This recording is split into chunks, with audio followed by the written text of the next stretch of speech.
morning, everybody. It's Stephen here for the Idiot Quilter, and welcome to my weekly episode number 319 for August the 12th, 2025. And I hope everybody's been having a good week so far. I'm still not feeling all that productive. I think I've lost my Joe again, and I got to get it back. So the plan is today, I'm going to get it back. I'm going to force myself. Anyways, sometimes you have to do these things. But let's take a look at what I have accomplished over the last week or two. Well, it hasn't even been a week since I've been back, so I haven't really got a lot done, but I did mention this the other day, and this is the Christmas tree skirt, and I'm sorry if this is a repeat of things I may have already said, because I'm still a little jet-lagged, believe it or not, and shouldn't be that much jet lag because it was only a 7-hour flight to the UK. But nevertheless, I have the Christmas tree skirt done, and I want to point out something to you that Walter pointed out to me. And you're probably going, uh-oh, if Walter pointed something out to you, then it must be a mistake. And if you look at the bottom of the Christmas tree skirt, you will see two little gift boxes side by side, whereas they're all interspersed, every other one, next to the snowman. That is not a mistake. The pattern called for that because in between those two, that line, that should be a split.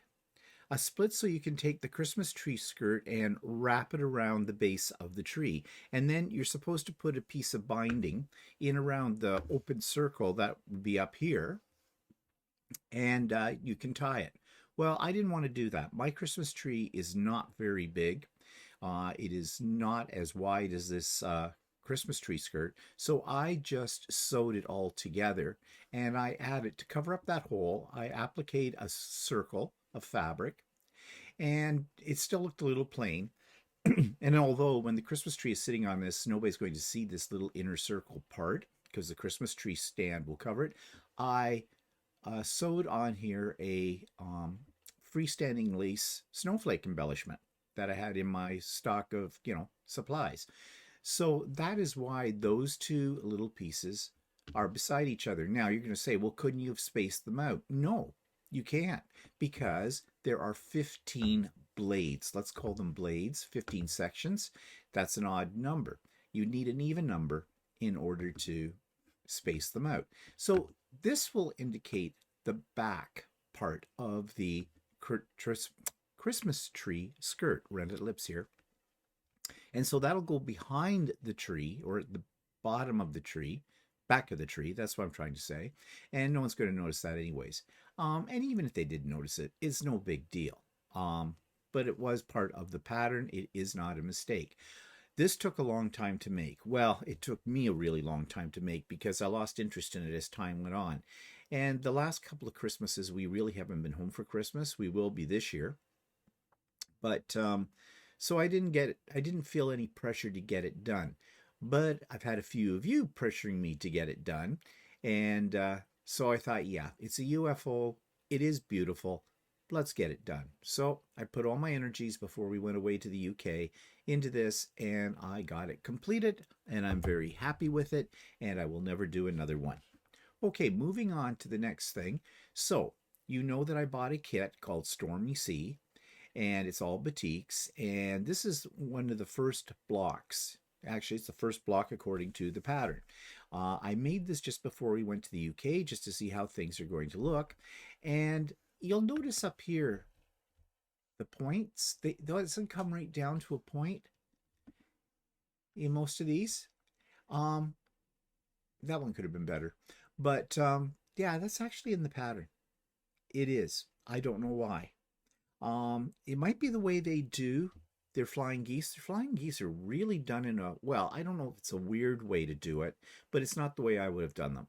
Normally, I would have taken the background and the wings, cut them out, oversized, cut them out, and then I have a special ruler called the Ultimate Flying Geese Trimmer, and I would use that to trim them down to the size they should be. However, these flying geese did not work out to be that size, that the size that the ruler can handle, and so I had to do it in a more conventional way. I wasn't thrilled with that because, and that may have contributed a bit to that problem. But however, I'm pointing it out to you And this is an object lesson too. Is it going to bother you so much that you need to redo it? It's not going to bother me. This is one block in a series of many blocks. In fact, this block is the only block like this on this particular quilt. So I'm not going to worry about it. It'll be fine. And after all, it's just going on a bed. No one's ever going to notice this looks a little awkward. Only I know, and Walter, of course. But yeah, that's how the pattern was written. And I could have done things to make that a little bit more, um, you know, to lessen the problem for me. And as I said, it's not really a problem, but I didn't, and that's fine. So today I'm hoping, and this week I'm going to get some more of this work done because I'm working on some other things. But before I show you the other things, just let me clear my throat. Sorry. You've seen this. This is the quilt that I made for my sister for her bed. And it is all done, and she's got it on the bed. This is in the cottage, her cottage, and the matching pillow shams and everything. And she's very happy with it, and I'm very happy with it as well. Um, so, yeah. Um, I'm looking at this picture though, and there is something bothering me, and it's not a mistake in the quilt. I think it's the way the quilt drapes and the way this picture was taken. But if you look here on the sides, like going over the edge of the bed, this looks weird right here. And I'm trying to figure out why that's looking weird. I didn't put anything together incorrectly. And I'm going to have to look at the pattern again and compare this. But I think it's just the way it's draped on the bed. Yeah, because that's the points of the maple leaf. No, that's fine. Yeah, if it was laying flat, and I'm sure in real life too, you wouldn't see this, but this little piece right here that I'm circling looks a little off, and that's a maple leaf. See, it looks like this up here, and that's just part of it down there. I guess it's just the lighting, the angle, whatever. But anyways, now she wants matching curtains, and well, we're in negotiation about that because I'm really not too thrilled with the idea of making curtains for her. But in for a penny, in for a pound. So, and I think she sent me, there's another picture. Oops, there's another picture as well. Okay. And, of course, as I often do, squirrel, I get started on another project. This is an in the hoop block. It's called a mini quilt. It's one block, and the block probably measures about 20 inches. About 20 inches. It's all done in the embroidery hoop. And I kind of like it. So I'm in the process of making a couple of more. So my theory here is I might make it into a little lap quilt. With 4 of these panels, I'll probably put a sashing between them, maybe with some cornerstones, I don't know, and a border. But that's a project I'm working on right now, which is taking me away from the Stormy Sea. And another project. Okay, I was in Dollarama, which is a Canadian dollar store, and lately they've been selling these bags, tote bags, that are good size, made from felt. And the felt is fairly heavy. And I thought, could I embroider on the front of this to make it interesting? So I needed a gift bag for something that's coming up, for some gifts, and I thought I'd give it a try. Now the thing is, you can't get the whole bag, no matter which way you bend it, in the hoop. Sorry about this. This constant phlegmy. I don't know. You didn't need to know that. Okay, back to this. So I thought maybe if I take it apart, and it was very easy to take it apart, take that front panel off. It's just a seam all the way around. Nothing, no big deal. Came right off easily when I, started pulling out the stitches. And I got it situated on my biggest hoop on my embroidery machine. I actually floated it on top of the stabilizer. I hooped the stabilizer. I floated this piece on the top. I picked my design, and I didn't know how well stitches would hold in this felt. So I did a very simple design. I just did what you see right there, 2 colors. Well, it worked out fine. And I sewed it back together. That was the hardest part because manipulating all that fabric under your needle and screwing it around this way and that way to get those stitches in the seam again um, was not particularly easy, but I did it. And now that I've done it once, I know what to do the next time. So I'm going to buy a few more of these bags over the next few weeks. And I'm going to try some more embroidery on it, more elaborate designs than just this simple kind of sketchy single color design, and see how that works out. But I'm thinking down the road for Christmas, you want gift bag. Now it is a huge tote bag. It's not small. They cost about $4 at the Dollarama. Yeah, I know it's called the dollar store and everything. Nothing's a dollar, but that's the way life goes. And make more of them because I think they make cool gift bags, and you can personalize them. And I can get even more elaborate with whatever design I want to do for this. So yeah, there's lots of possibilities here. I even have some ideas that go beyond embroidering on them and moving into the world of possibly applique. So we'll see. Stay tuned. I'll share that with you. Okay, so that brings me to announcements. Sewing with Stephen is back on. We're back to our regular schedule, Wednesdays starting at 9 a.m. Eastern Time and ending at around 4 p.m. Eastern Standard Time. All are welcome. Work on whatever you want to work on. Come and go as you please.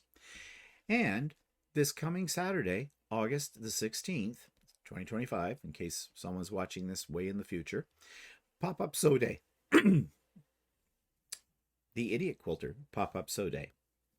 Again, that will start at 8 a.m. It's a Zoom. It's not recorded. It's not a YouTube Live.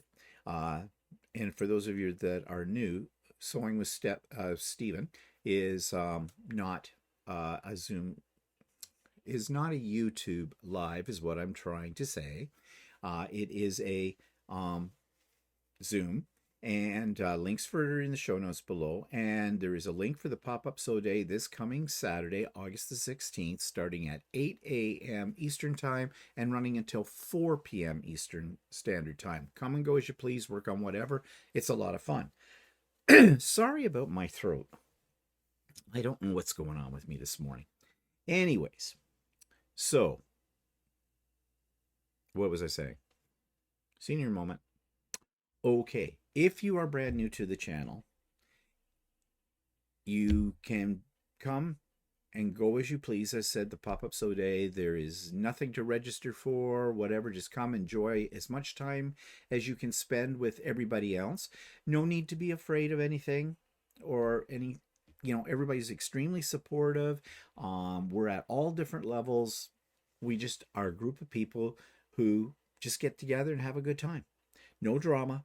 No politics. It's great. So the link for the Pop-Up Sew Day is also in the show notes. Now, one word of caution, because this will happen. There are 2 links for 2 different sew days in the show notes. Please read the title of each one so you click on the right one. Don't click on the one that says Sewing with Stephen if you mean to come to the Pop-Up Sew Day. Don't click on the Pop-Up Sew Day one if you mean to come to Sewing with Stephen Day, because they are different links, okay? Somebody always gets that mixed up when I have the 2 of them in there, and I don't know what other way I can do it to make it even more clear. Just take a second to read what's there, okay? So you hit the right one. Okay, what else?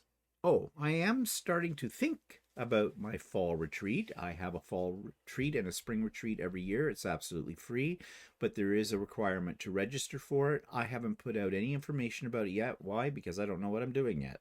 Yeah, but I got to get on with it because I do know it's going to be in October, probably early October, probably looking at the weekend after Canadian, not American, Canadian Thanksgiving. but I've got to check the date on that, and I've got to line up my speakers, and I've got to get all that stuff together. So over the next couple of weeks before this month is done, I should have it pretty much all planned out, and then I'll be able to reveal everything to you and tell you the procedure for registering for it and all the good things that happen with that. Now, many of you will be repeat customers, so to speak. There is no charge. This is absolutely free. But, you know, there are many of you that have come to most of the retreats, so you will know the routine.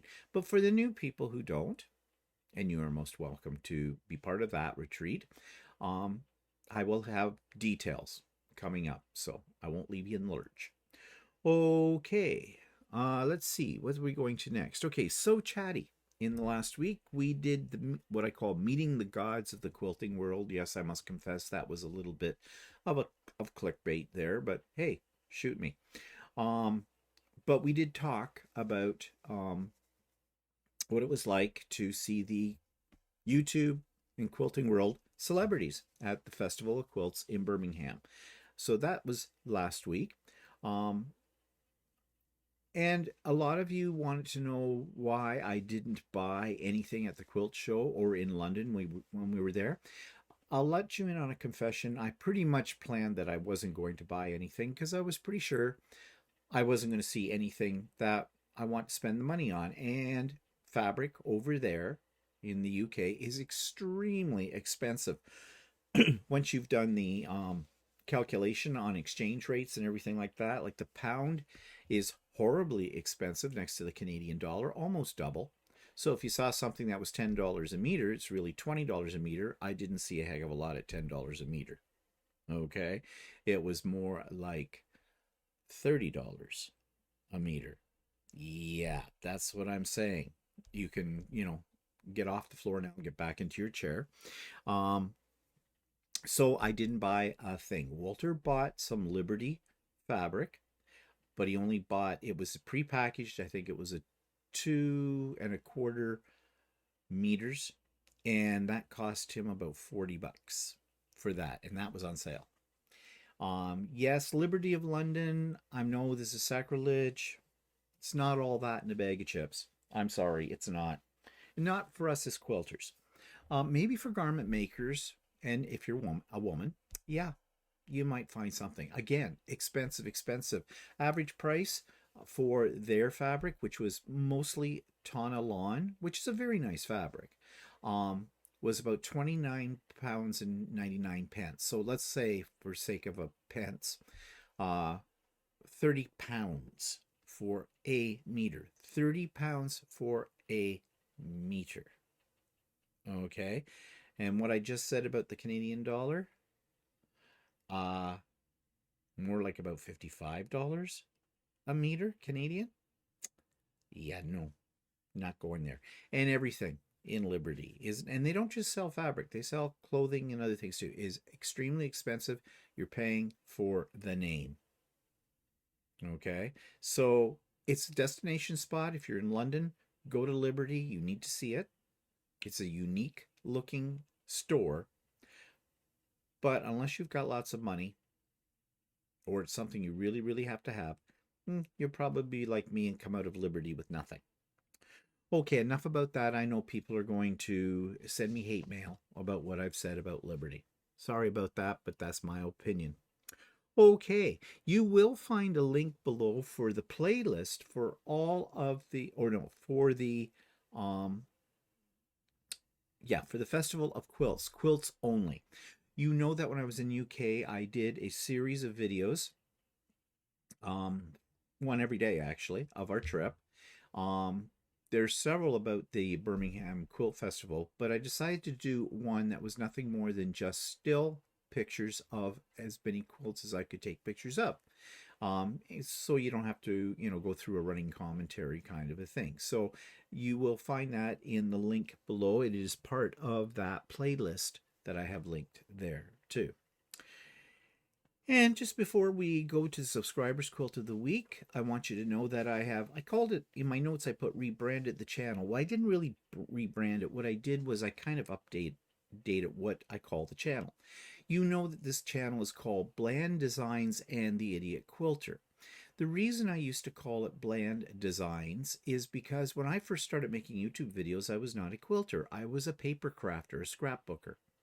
And so I was doing a play on my last name, which is Bland. And you know what bland means. Flat, boring, tasteless, monotone. Okay? So I kind of thought because I was designing different things in paper, I'd call it Bland Designs, and it was a bit of a joke. Who would hire a designer called Bland unless you love beige? But then I started getting into quilting more, and so I started segments about my quilting, and I ended up calling that the Idiot Quilter, so I just put the two together. Well, I think the time has come, since I don't do paper crafting anymore and haven't for quite a while. I've dropped the Bland Designs. I am strictly the Idiot Quilter, and I think that makes more sense, especially if you're doing a search for me. If you go in and do a search for the Idiot Quilter, you may come up with Bland Designs and the Idiot Quilter, but it might throw you off if you're someone new here. You might think, well, that can't be the same person. Well, it is. So that's the little minor change that I made. I should have done it a long time ago. I guess I was just hanging on to the past. Okay, subscribers quilt of the week. This comes from, and I'm not sure how to say her first name, Layne. I think it's Lani.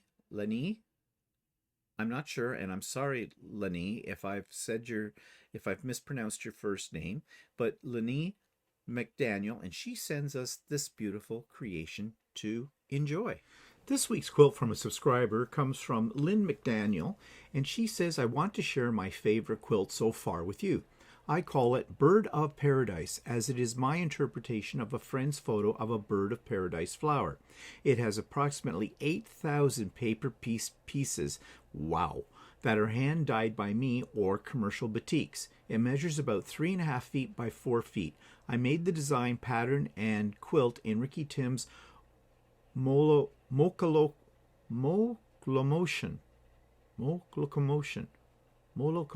Whoa, there's a hard word to say. Class. I love your channel and try not to miss a single video. Well, Lynn, this is absolutely stunning.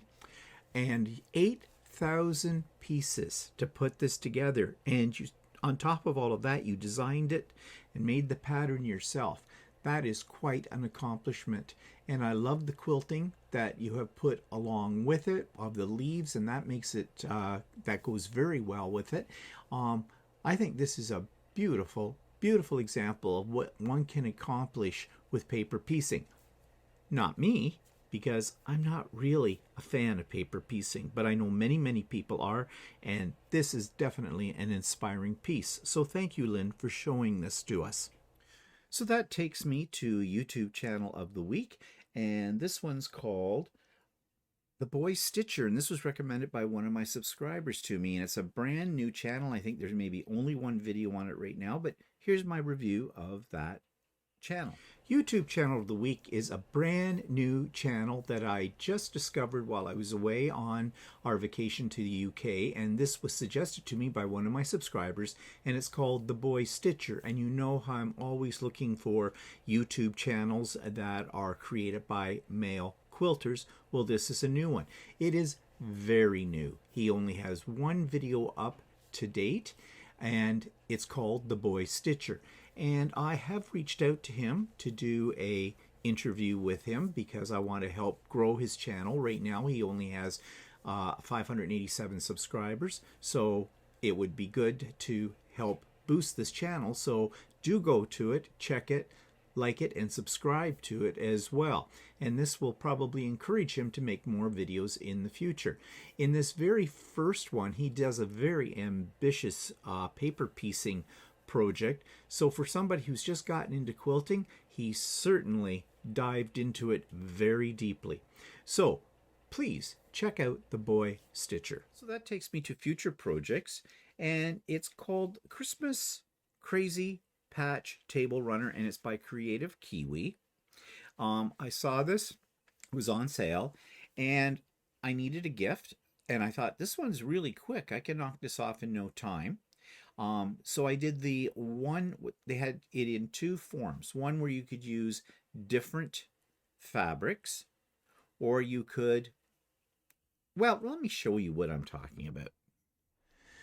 This week's future project is one that I want to get on really soon, because although this is a Christmas project, we're into August, and before you know it, the Christmas season will be upon us, and we'll be scrambling for projects that we wanted to make for Christmas. So you can't start too early. And this one is called the Crazy Patch Table Runner, and I think it'll go together very quickly. It's an in the hoop project, so you do need an embroidery machine, and it's by Creative Kiwi. But there's so much you can do with this depending on the fabrics that you pick. And I think you can make this very, very personalized too, as well, for somebody if you're going to give it as a gift in the terms of their color scheme for Christmas, if you know what that is, or whatever. Either way, I got it when it was on sale, and it's still on sale for $6.70 US, which is a pretty good price.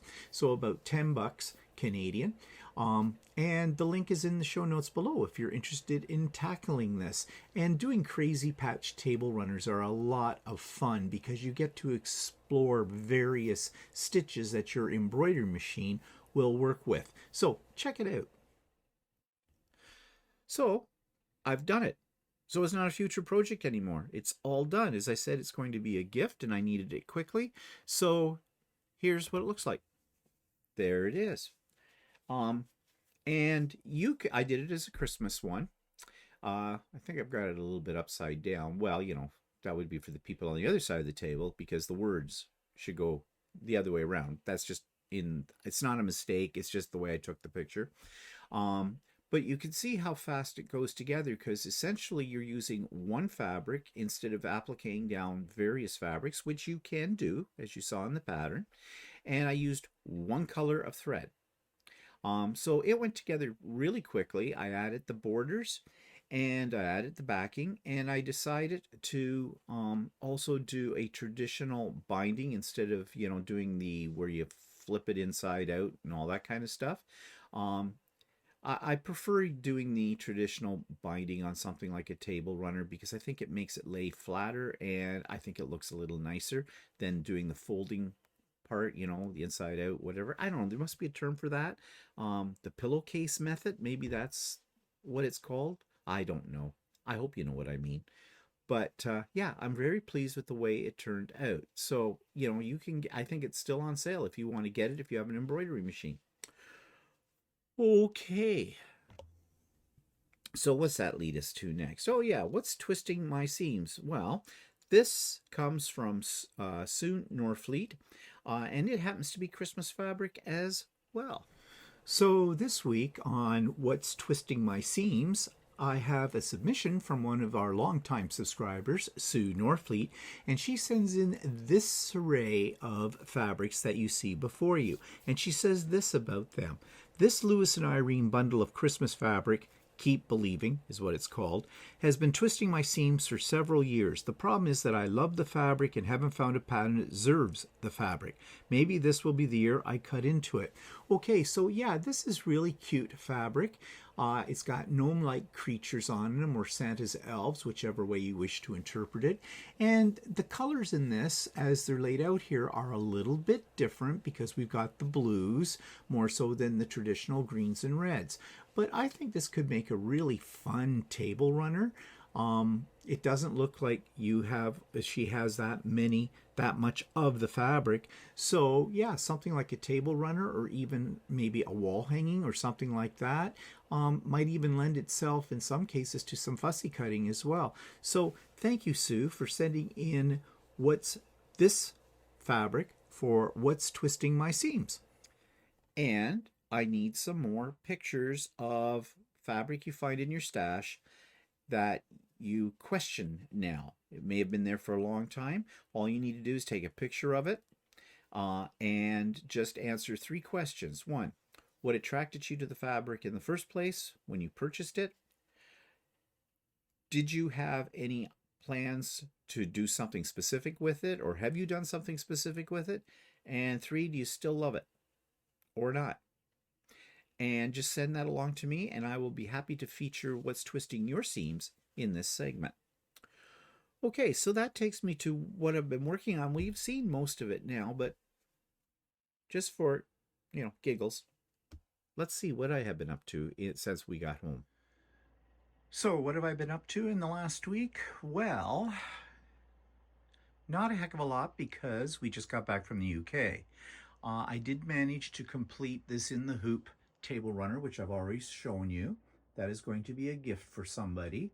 And then I have a few bits and pieces up here on my design board. You've already seen the Stormy Sea block that I did just before we left, but I started working on this. I saw this, they call it a Halloween mini quilt. It was on Designs by Juju, and I liked it, so I thought I would do it. It's all done in the hoop, and I'm making a second one, and I don't know what I'm going to do here. I might make 4 in total and put them together as sort of a maybe a wall hanging or small little lap quilt or something like that. I don't know yet. I just like making them. So that's the project. And basically I should be working more on the Stormy Sea quilt, but hopefully this week I will. I still have a couple of quilts hanging out in Lucy room that need to be quilted as well. But I've also been working on some special gifts on my 3D printers, which I cannot show you right at the moment because I don't want the person that I'm giving them to see them until I give them to that person. So right now the printers are a little quiet, but that's going to change this afternoon. I'm starting to work on some prototypes of little gifts for Christmas. I think these will be little keychains. Little hot chocolate mugs. I inadvertently made the first one with green marshmallows. I'm not sure. Well, you can have green marshmallows, little mini ones. And this little guy, I printed him out in a solid color, but I'm going to print him out in multiple colors and see how that looks and how long it'll take. So I've been doing that, and that's about everything that I've been working on in this past week. So it hasn't been that productive. So I guess I better get the lead out and get on with it all. So that takes me to this week's online quilt store, and this particular one is called Quilted Memories. This week's online quilt store is located in Mississauga, Ontario, which just is slightly west of Toronto, and it is called Quilted Memories. So let's check it out. So this is their front page, as you can see, and they've got some long arm machine quilting service, fabrics, t-shirt quilts, memory quilts, gift certificates, and they talk about their machine quilting service by mail or local drop-off. They talk about t-shirt quilts and hockey jersey quilts. Probably this is something they will do for you, and I know those are very popular, but a lot of people do not like making them, and I think I would be one of them. They do say they have fabric, wide backing, solids, blenders, and pre-cuts, and memory, memorial quilt, baby clothes quilt, and traditional quilt. So it looks like they might have a service. I'm not absolutely sure. I'm just going by what I see on the front page, where they will make certain quilts for you.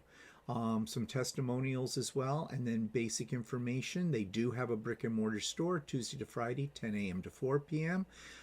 Drop into shop, no appointment necessary, and their address, where they're located, and contact information. And they have a shipping policy, so since it's here, let's jump right into the shipping policy and see what they cost. And here it is, laid right out very nicely for us, which I like. It says within Ontario, estimated delivery time is 2 to 5 business day. Standard shipping for under $50 is $15.95 Canadian. From $50 to $100, $17.95.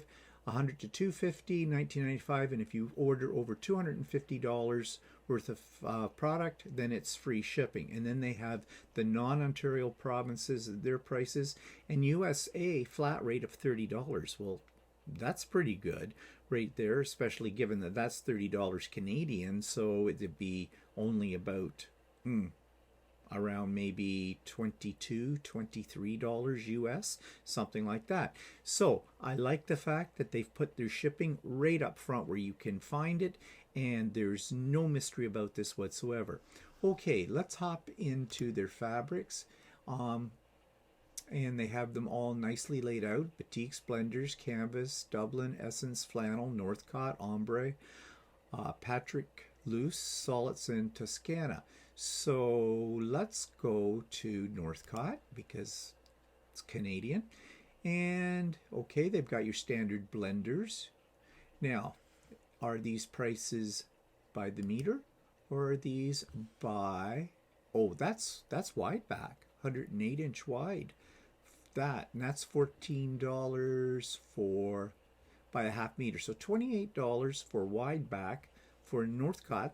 That's a pretty reasonable price. But let's go back. I didn't realize that took me to, that was a wide back. Should have read it. It said it right here. There are other ones though. Look like $7.25 a half meter, which is $14.50. That's pretty good. Now, does this vary among the fabrics that they have? Well, let's see. Let's pick a different one. Let's go to their boutiques and see what they are charging for that. Okay, these are blocks of the month, $8.50. Okay, and that's for half a meter. So that's $17 for boutiques. A meter, that's a good price. That's a really good price. Maybe check out one thing more. Now I'm noticing that what they have are a lot of blenders, and they don't seem to have a lot of prints.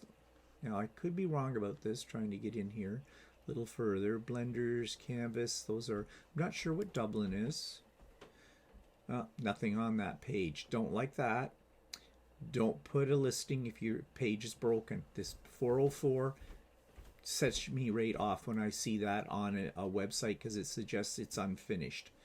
Okay, let's move in here to Essence then. Okay, well these are nice blender kind of fabrics, but not what I would really call prints. Ooh, this is a bit annoying the way it jumps around like this, but I don't think that's their fault. I think it's the way my computer works. Flannel, ombre, Patrick Loose. Okay, under the big top. Again, they seem to be fairly picking on, you know, neutral, more blender. Well, there's some stripes, there's some prints. Now, these prints are $10 a half meter, so that's $20 a meter, but that's still not that bad. Okay, selection-wise, if you're looking for blenders, solids, that kind of thing, very neutral fabrics, then they seem to have a good selection, but they don't seem to have a really great selection of prints unless they're buried somewhere further in here. So we saw their price on wide back. Let's go into their wide backs and look at them all. They do have Cuddle. So $14 a half meter and $15. So that's $28 to $30 a meter. And they don't have a bad selection of wide backs, and those are fairly reasonable prices. There's one for $26. So yeah, and they've got 24 pages of wide backs. So it's a good selection of wide backs, because you don't often find that on a lot of online sites. Okay, what about batting then? Well, they sell Pellon batting, it looks like, and then they have Nature's Touch. It looks like these are pre-packaged battings, although, yeah. And price-wise, is pre-packaged. It's about what you would figure. This looks like, this is 120, 80 by 20, so I think that's probably $10 a half meter. Yes, it's so it's $20 a meter. So yeah, depending. That's a wide one. I think that's about the going price. Okay, they do have, what do they have under Creative Grids? Oh, so suddenly we are into rulers. Under their, that was under fabrics. So really maybe should have a separate section for that. Kits. Same with kits. I think they should have had a separate section for that up in their top menu. But they do have kits. A couple of pages of kits. Nothing here that I haven't seen before, so that's okay. Notions, the usual. Victims, Aurifil thread, $18.50 for 1,300 meter spool. That's about the going price here on Canadian stores, and they do have some interfacing as well. Let's see, what else do they have? Pre-cuts. Okay, so they don't have a bad selection. They have 5 pages of pre-cuts. And price-wise, they look like about the standard pricing. So yeah, there might be something in there of interest for some people. Jelly rolls, charm packs, and layer cakes as well. So yep, a little bit of everything. Christmas. See what they have in fabrics. Okay, they're mixing pre-cuts and yardage. Under Christmas, not really a great selection, but it's still a little bit early, so may have to check back on this in another month or so. They may have more to choose from. Baby fabric. Okay, very little there to choose from. A couple of kits. Yeah. Okay, so not a lot there. And block of the month. And yeah, they have one kit, $379. Oh no, they have other things. Well, these aren't necessarily block of the month, they're just kits, but yeah, not a great deal of selection there. T-shirt quilts, okay. So it looks like this is turn your cherished t-shirts into a lasting memory. T-shirt Quilts Canada will guide you through the t-shirt quilt process, provide you with a unique and personal quilted keepsake. All t-shirt graphics are cut the same size, usually 12 by 14 inches, and it goes on and on. Your all-inclusive kit consists of, so it's a kit. There's premium and basic.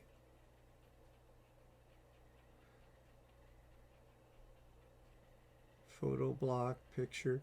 So I'm a little confused by this. Does this mean they make them? I think they make them. Check out our t-shirt quilt process here. Here's how it works. Pick your t-shirts, choose your fabric, send us your t-shirts, receive your quilt. Okay, so they do make it for you. Okay, so if you want a t-shirt quilt and you've never made one before, or you have made one before and you know what kind of hell you'll probably go through making it, because that's what I've heard from most people who have made a t-shirt quilt, then this is an option. And I haven't really seen this being offered by any other quilt stores that I have reviewed in the past. And I'm assuming the hockey jersey quilts and the t-shirt memory quilt, that's the process. Hockey jersey quilts is the same kind of thing. So that's a unique option. They also offer machine quilting services, and you get to choose the pattern, your thread color, all of these things, and then they'll work out the price for you, I guess, from that. So if you want them to do that, they will do that. Machine quilting by mail or in studio. Okay, so they do have gift certificates as well. So that's Quilted Memories.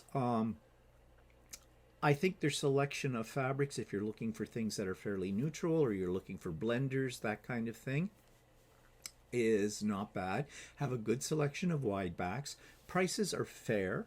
And they have this unique offering of for t-shirt quilts and memory quilts. So overall, I'm going to give Quilted Memories in Mississauga, Ontario, a 7 out of 10. Okay, so that's it for me for this episode of the Idiot Quilter. Thank you for joining me.